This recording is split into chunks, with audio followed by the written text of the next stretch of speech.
For most teams, beginning another season in the National Football League means a chance to begin anew. And with the opportunity to display improved abilities, expectations of greatness fire the league with the elusive promise of success. But for the Detroit Lions and head coach Rick Farzano, adverse circumstances lent uncertainty to the expected improvement of the 1974 season. Farzano took command in Detroit following the tragic death of Don McCafferty, which occurred only 1 week before the exhibition season opened. Many felt that this would be just too great of an obstacle to overcome in one season. And while staging a comeback would indeed prove to be difficult, the solution to the problem would be found in the positive enthusiasm of Rick Farzano and his 1974 Detroit Lions during the year of the comeback.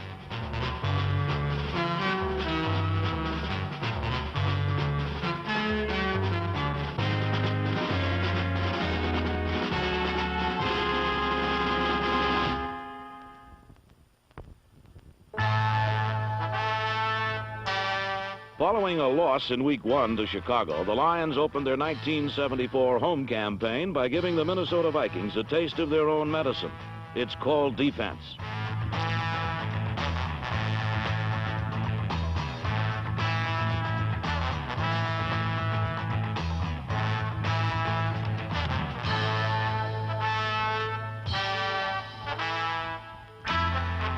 The Detroit Team D allowed the defending NFC champs a mere 7 points, and then watched on as number 19 quarterback Bill Munson directed his offense on a guided tour of Viking land.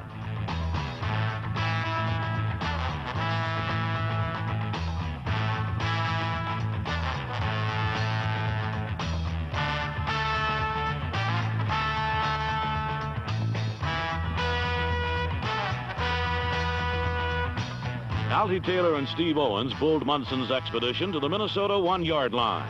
Then, facing 4th down, the Lions vetoed a sure 3 points and went instead for 7.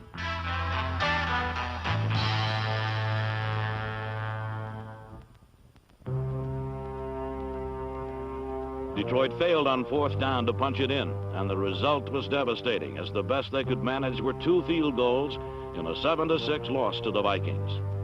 The margin of defeat had been narrow in numbers and short in distance, and the next week against the Green Bay Packers, the same 2 elements combined to haunt the Lions, as Errol Mann's 47-yard last-second field goal fell just inches short.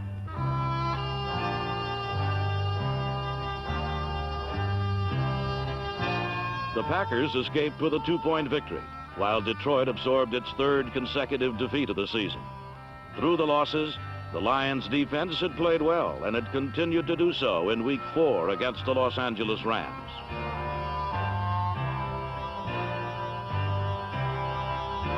Defensive end Ernie Price, number 72, romped in with an apparent touchdown, but the play was voided by a penalty, canceling a Lion comeback bid 16-13. Separated from victory by a total of 14 points over 4 games, the Lions silently vowed that they would come back. In a Monday night clash with the San Francisco 49ers, Detroit began to reverse proceedings on a 4-game skid.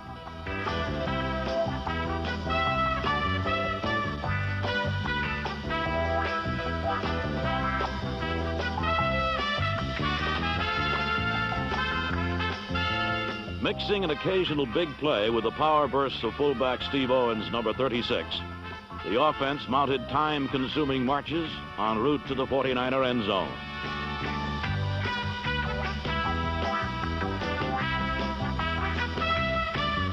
Steve Owens scored once, while Bill Munson got another one with an off-balance strike to Larry Walton, number 49.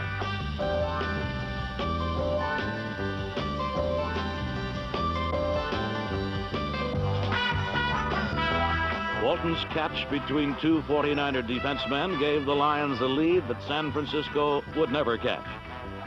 Later, middle linebacker Jim Laslovic, number 52, continued the Lion festivities by halting a 49er drive with his first interception as a pro.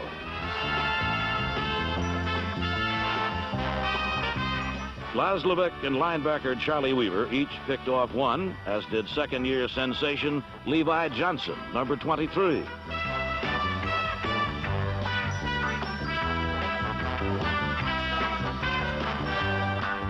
Johnson's interception and return of 44 yards set up a field goal which iced the season's first win at 17-13. Next for Detroit would be the Super Bowl-bound Minnesota Vikings, a team which they had not beaten in their last 13 tries. In NFL game number 500 for the Lions, a rugged defense checked the Minnesota scoring attack, allowing only a field goal during a hard-fought first half.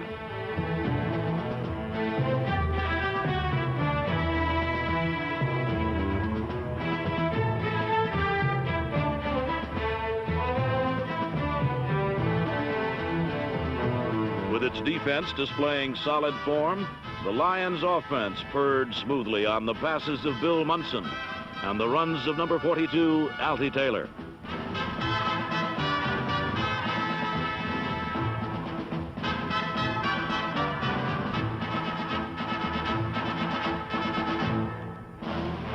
Taylor's touchdown had Detroit on top 13-10 before the Vikings rallied behind Fran Tarkenton.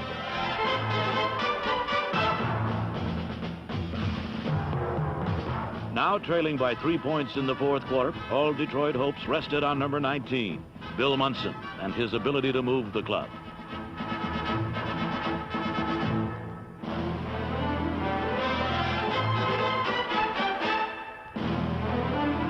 Once in close, Munson handed to Altie Taylor, who thundered in for a 20-16 lead.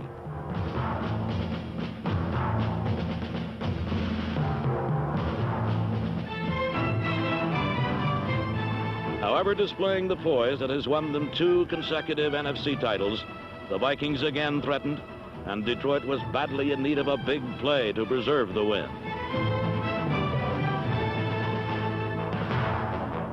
Lem Barney, a name synonymous with big plays, silenced Minnesota's final flurry, protecting the 20-16 Detroit victory and touching off a celebration which marked the end of Viking domination.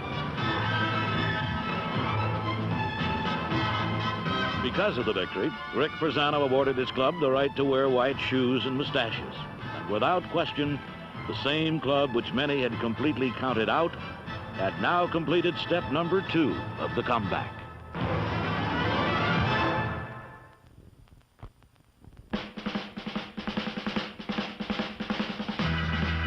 In the season's 5th week, defensive tackles Jim Mitchell, Billy Howard, and number 80 Herb Orvitz teamed with ends Ken Sanders, Ernie Price, and number 74 Larry Hand to apply some heavy pressure on the Green Bay Packer offense.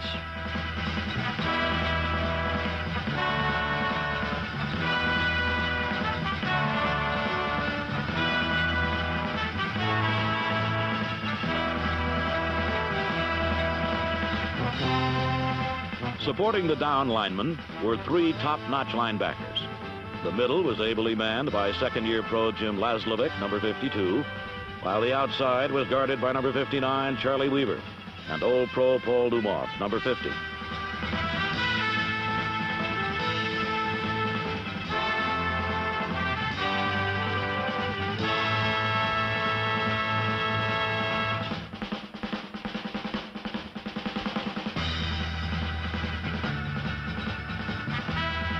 Coordination between the Lion front 4 and linebackers was good enough to register 3 quarterback sacks as team play became contagious and soon spread to the offensive line. There, tackles Jim Yarborough, Gordon Jolly, and Rocky Freitas, guards Bob Kolakowski and Chuck Walton, and centers Ed Flanagan and Guy Dennis provided ample protection for Bill Munson to sort out the 5th member of the offensive wall, tight end Charlie Sanders, number 88.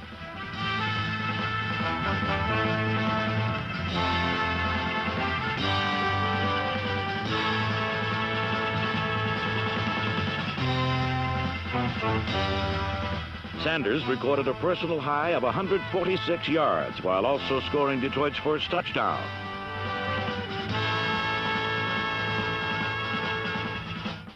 By the 3rd period, Detroit trailed, and so Bill Munson fired deep for Larry Walton.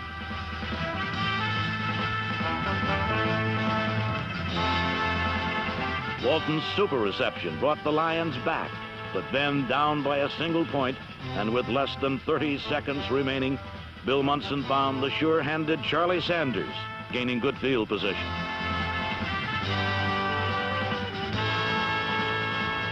Facing fourth down and with the clock showing only 14 seconds, place kicker Errol Mann took good advantage of a second chance to beat the Packers.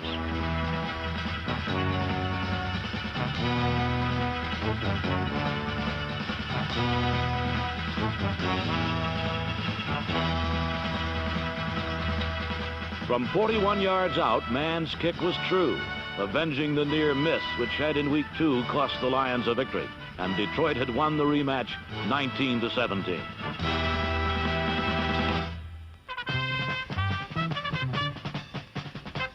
Battling both the elements and the New Orleans Saints in the season's 8th week, the Lions jumped ahead early as Bill Munson sifted out Ron Jesse for the game's first touchdown.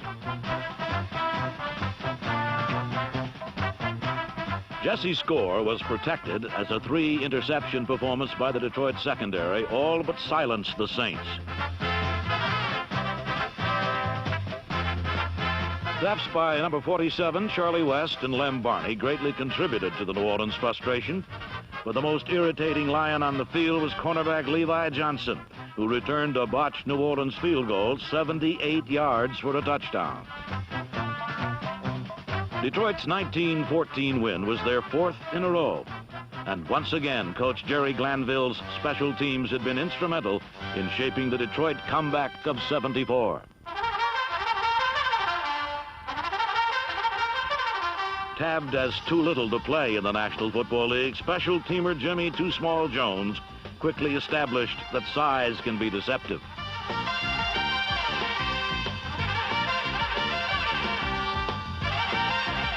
Jones returned more kicks for more yards than any other Lion in history, averaging 25 yards each time he touched the football. Herman Thunderfoot Weaver punted a career-high 72 times during the season, and barely half of his kicks were even returned. Among those assigned to covering Weaver's rain-making spirals were bomb squatters Ed O'Neill, Mike Hennigan, Jim Thrower, John Small, T.C. Blair, and Jimmy Jones, and everybody took their shot.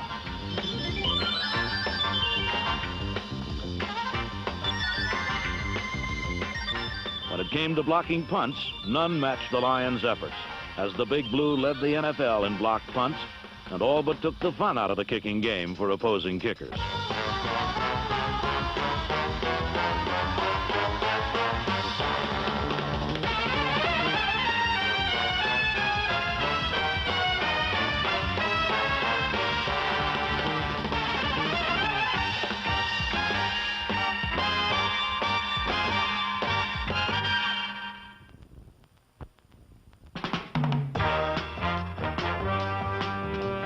After a loss in Oakland snapped a 4-game win streak, Lions special teams played a significant part in defeating the New York Giants.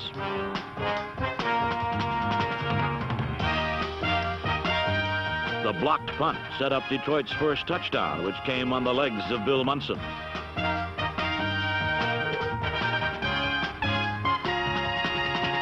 Munson later threw for another, but within the final seconds, it was again up to Errol Mann to deliver another game winner.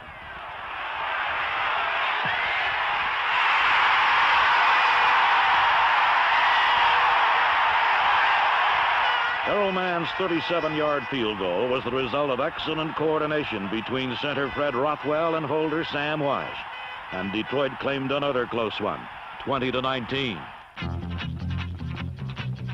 The following week, in a grudge match with the Chicago Bears, long punt runbacks by Dick Giron, the NFC's punt return leader in '74, set the Detroit offense in close.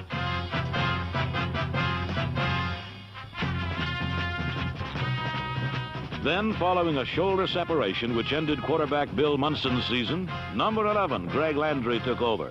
And using a solid running attack faced by Alfie Taylor, the Lions sped by the Bears.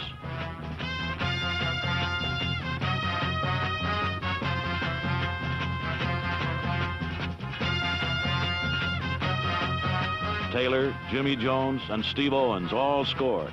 while the defense picked up another one as pressure forced an off-target pass, which cornerback Levi Johnson took back the distance.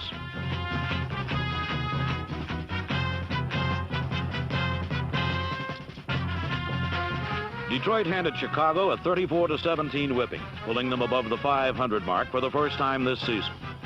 And shoulder to shoulder in the Lions' successful comeback bid had been the steady secondary play of crafty veteran Lem Barney at one corner and safety Charlie West, who replaced an injured Mike Weger at safety. Both lent valuable experience and confidence to the crew's younger members, like number 26, second-year safety Dick Giron.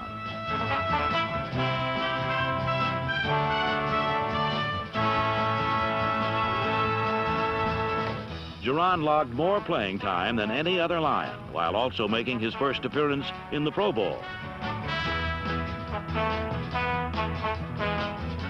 Joining Giron for a spectacular second season was cornerback Levi Johnson, number 23.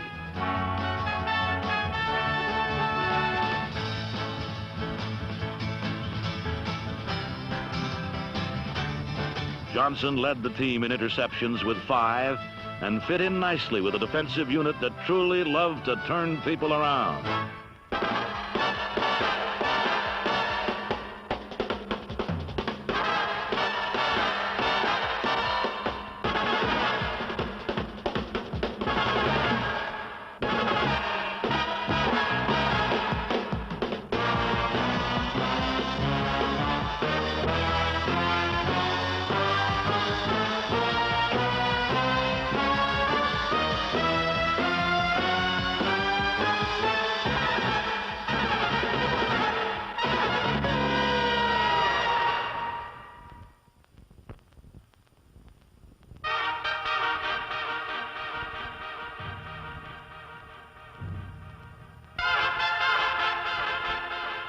Expected ready to kick off the 1975 football season will be Pontiac Metropolitan Stadium, a football-only facility, a stadium for all seasons.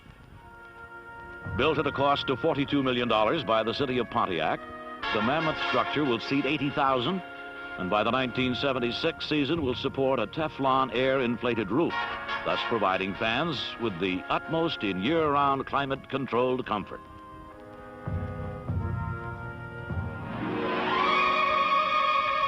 However, before a new stadium can be opened, the old one must first be closed.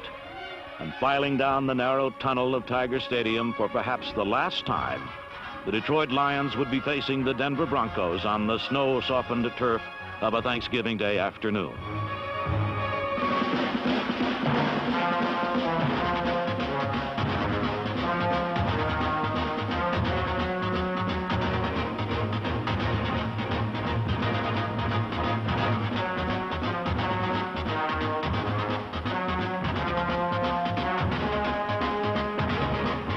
Bolstered by a solid offensive showing, the Lions' defense came alive to close down the Denver attack.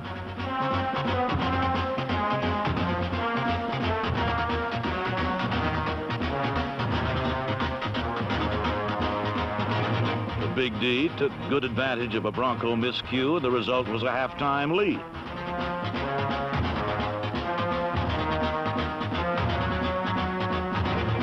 Levi Johnson latched onto the misguided missile and set sail on a non-stop trip into the Denver end zone. Detroit at last appeared for real and needed only a good second half against the Broncos to move into solid contention for a possible wild card playoff slot.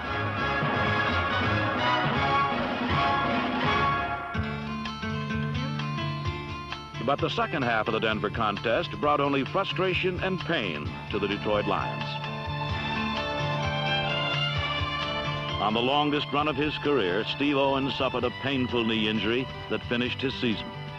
Seemingly helpless to prevent it, Lion players watched as Denver mounted a second-half rally to claim a 4-point victory. Detroit had come a long way, and no defeat would be able to silence the sterling efforts of several individuals who played a key role in the year of the comeback. One such player is running back Alfie Taylor, number 42, the Lions' leading rusher in 1974.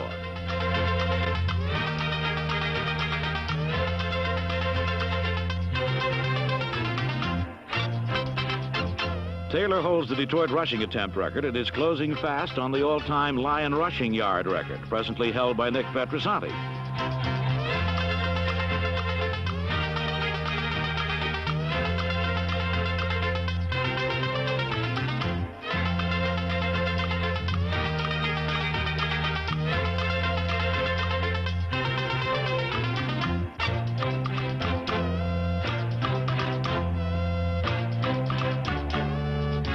It's expected that by the 1975 season that Altie Taylor will be rejoined in the Lions' backfield by Big Steve Owens, who will be coming off of corrective knee surgery to get the tough yardage inside.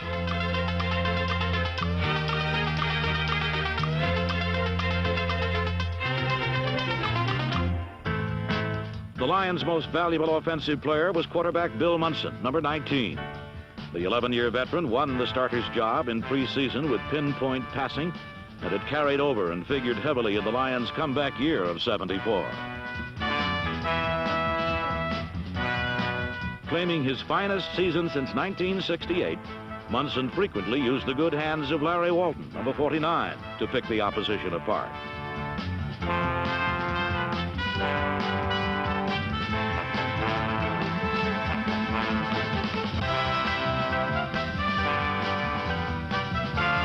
While Larry Walton grabbed the season-high number of passes, tight end Charlie Sanders equaled his with 42 receptions and well over 500 yards.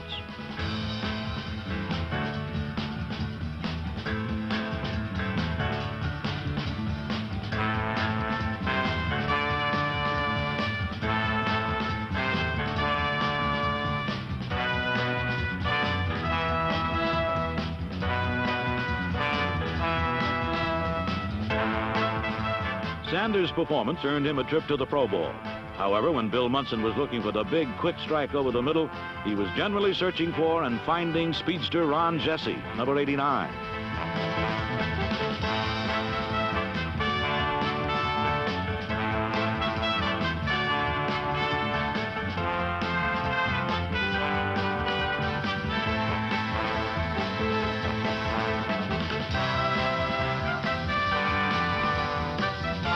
Ron Jesse more than doubled his previous season reception count by grabbing 54 passes and finished 6th in the entire NFL in receiving.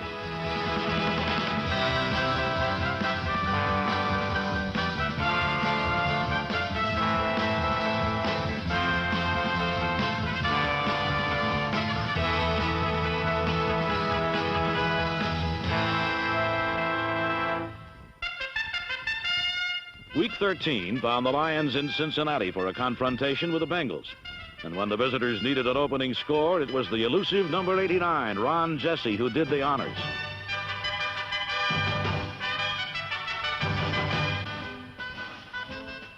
Jesse's score was matched later by Altie Taylor on a short pop up the middle.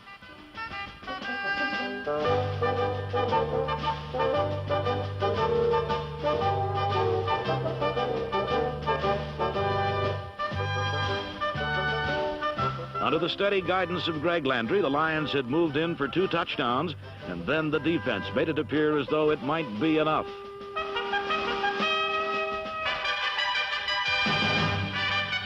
An interception by number 50, Paul Neumoff, helped to slow the potent Bengal attack, but they couldn't stop it completely.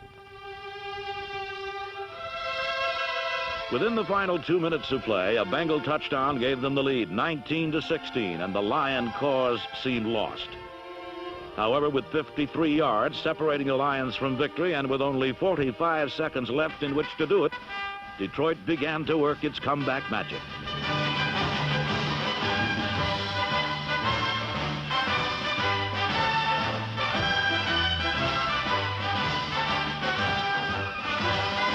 Ron Jesse's 45-yard reception placed the Lions on the Bengal 8-yard line, and with only 35 seconds remaining, the Detroit Lions stood poised and ready to finish yet another comeback victory.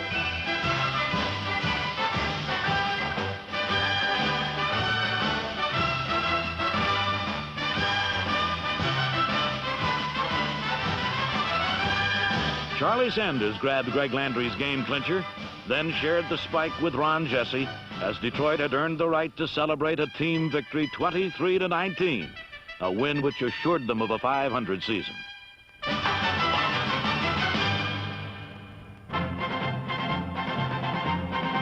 When time finally ran out on the 1974 season, the Detroit Lions had seen the results of working as a team. They had encouraged each other to 7 victories in their final 10 games. They had learned of the intense concentration that it takes to be a winner.